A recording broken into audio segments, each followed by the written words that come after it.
महाराष्ट्र की राजनीति में एक बार फिर से उबाल है और इसकी वजह है एनसीपी के नेता अजीत पवार, जो कि 8 विधायकों के साथ शिवसेना के शिंदे गुट और बीजेपी गठबंधन की सरकार में शामिल हो गए हैं। यह खास रिपोर्ट देखिए।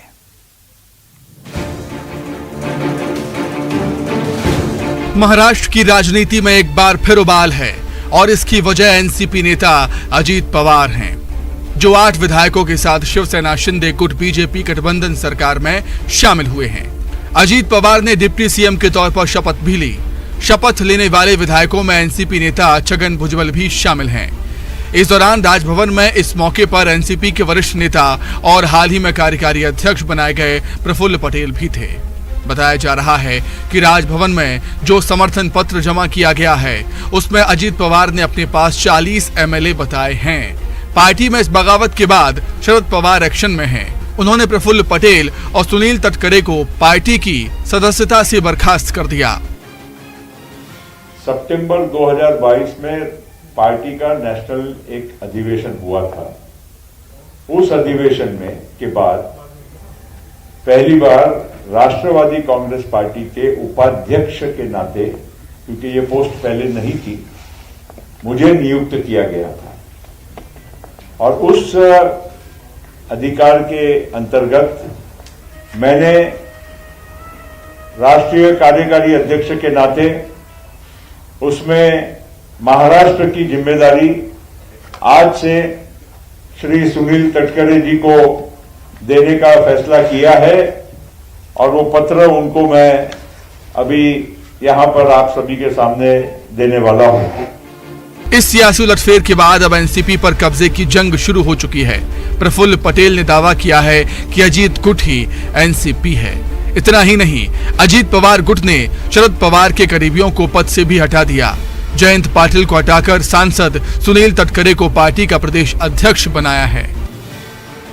पुढेही आम्ही महाराष्ट्राच्या भल्याकरता काम करत राहणार, राष्ट्रवादी काँग्रेस पक्षाच्या बळकटीकरणाकरता काम करत राहणार आणि तसंच देश पातळीवर जे नरेंद्र मोदी साहेबांचं नेतृत्व आहे, त्या नेतृत्वाखाली देश जो आगेकूच करतोय त्याचाही पाठिंबा देत त्या गोष्टीला, त्याच्यामध्ये त्या केंद्राचा फायदा देखील राज्याच्या विविध विकास कामांच्या करता जो निधी लागतो, परवानग्या लागतात, इतर काही गोष्टी लागतात। शिवसेना के बाद अब एनसीपी, ये बगावत उस समय हुई है जब बीजेपी के खिलाफ विपक्षी एकता को लेकर बैठकें हो रही हैं।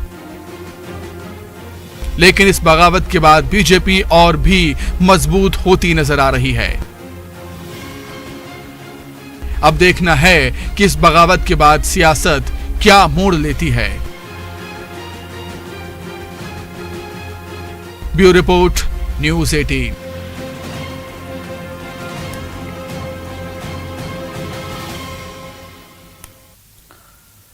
तो वहीं शरद पवार के परिवार में बगावत के बाद विपक्षी एकता पर संकट के बादल मंडराने लगे हैं। अब तो बात यहां तक होने लग गई है कि कहीं बिहार में भी मुंबई वाली पिक्चर सामने नहीं आ जाए।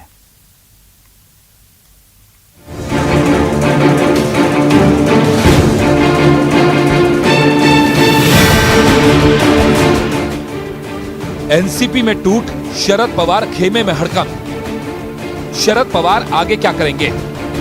शरद पवार के शक्ति प्रदर्शन से बनेगी बात। एनसीपी में 2 फाड़ के बाद सवाल है कि शरद पवार के पास पार्टी को बचाने के लिए क्या विकल्प हैं? क्या एनसीपी पूरी तरह से अजीत पवार की हो जाएगी या शरद पवार के शक्ति प्रदर्शन से एनसीपी का सियासी संकट खत्म हो जाएगा?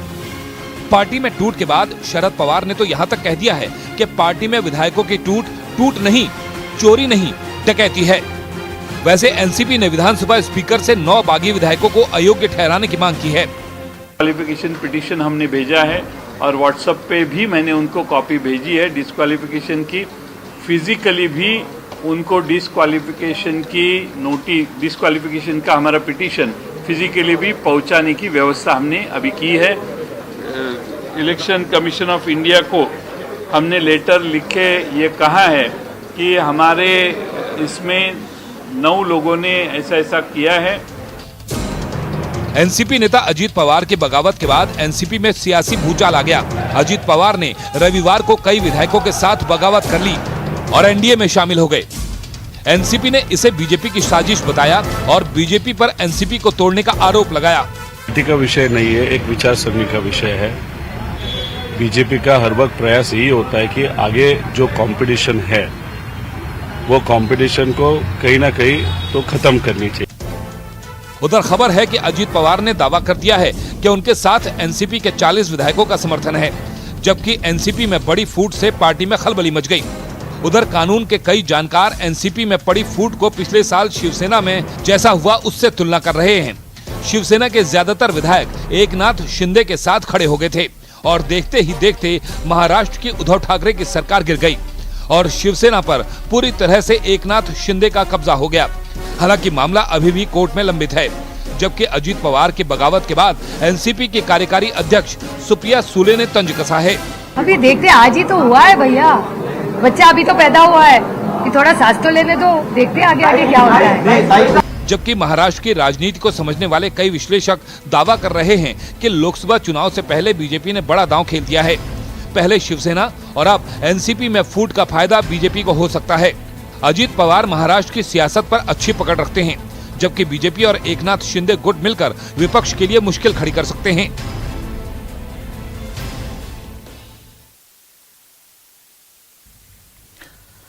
चलिए आगे बढ़ते हैं। जम्मू कश्मीर प्रशासन की देखरेख में अमरनाथ यात्रा